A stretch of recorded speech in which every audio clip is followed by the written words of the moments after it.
Good evening and welcome to Metro Focus. I'm Jenna Flanagan.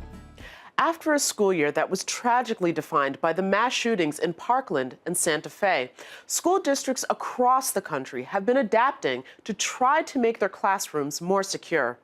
Here in Long Island, superintendents and school board members have been busy trying to come up with new ways to ensure the safety of their students. Some major changes are already in place on the island and more are on the way. Here with details is Keisha Kluge, the Long Island education reporter for Newsday. Keisha, welcome to Metro Focus. Thanks for having me. So first, tell us, what are some of these changes that we're talking about? I think there's a number of things going on, and my biggest takeaway from this story was really that there's no one approach to school safety and security. It's a multi-pronged approach with many different layers. First of all, the thing that you'll see in the fall as parents and staff come back will be infrastructure changes.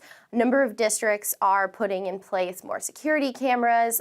They do this vestibule, which is essentially a double door that lets them check to make sure who's coming in is supposed to be who's coming in before they're actually allowed access into the school building.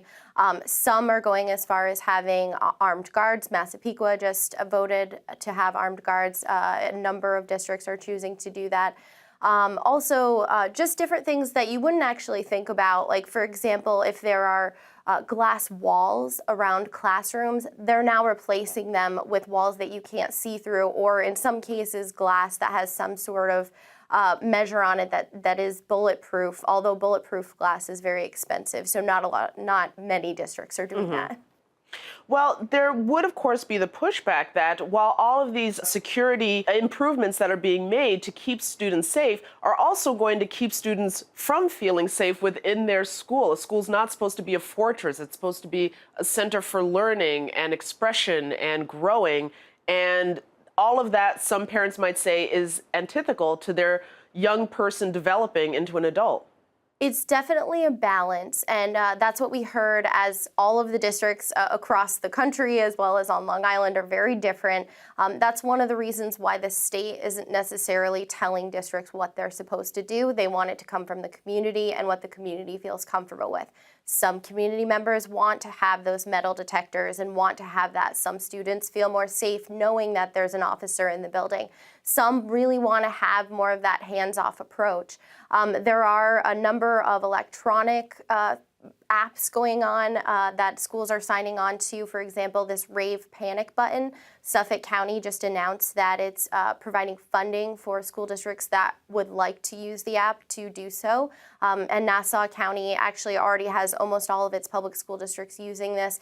It's a panic button. It simultaneously contacts 911 as well as local law enforcement. And school districts have to have a safety plan in place. I think that's the biggest thing that law enforcement are saying is you need to be prepared no matter what. And whether you're at home, whether you're at the movies, whether in a school building, if it's a fire, no matter what's going on, you need to be prepared, know where your exits are, making sure that everyone knows what to do in the event of an emergency.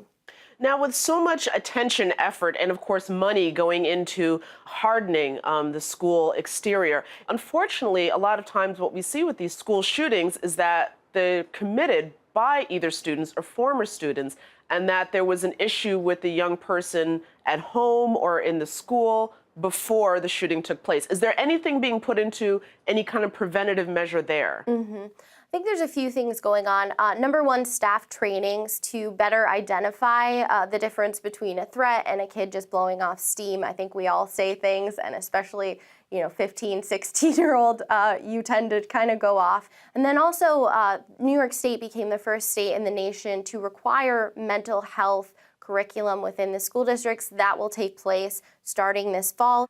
More staffing, not only security-wise, but also on the mental health component, and counselors, social workers, those sort of personnel.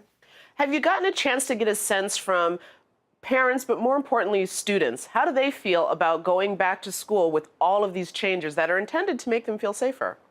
I think for the most part, what we've been seeing with students is that they are afraid. I mean, it really impacts you when you see someone like you in this situation. Parkland and Santa Fe really had that social media component and really I think that awareness has continued on, and the students today are connected. You know, they're on their mobile apps, they're online, they're on Snapchat. They saw this in real time going on, and they were afraid. So I think for some, they don't want to, while they don't want to be walking into a fortress, they also do feel more comfortable. There was one student at a public hearing who said, you know, I chat with my friends about where in the school would be more safe, and we shouldn't be having to have that discussion. We should feel safe in all rooms. Okay, well, listen, Keisha Clokey, thank you so much for your reporting. We're going to have to leave it there. But of course, we will be following your reporting as this new school year starts, and hopefully we'll have a much safer and more secure school year. Thank you so much. Thank you.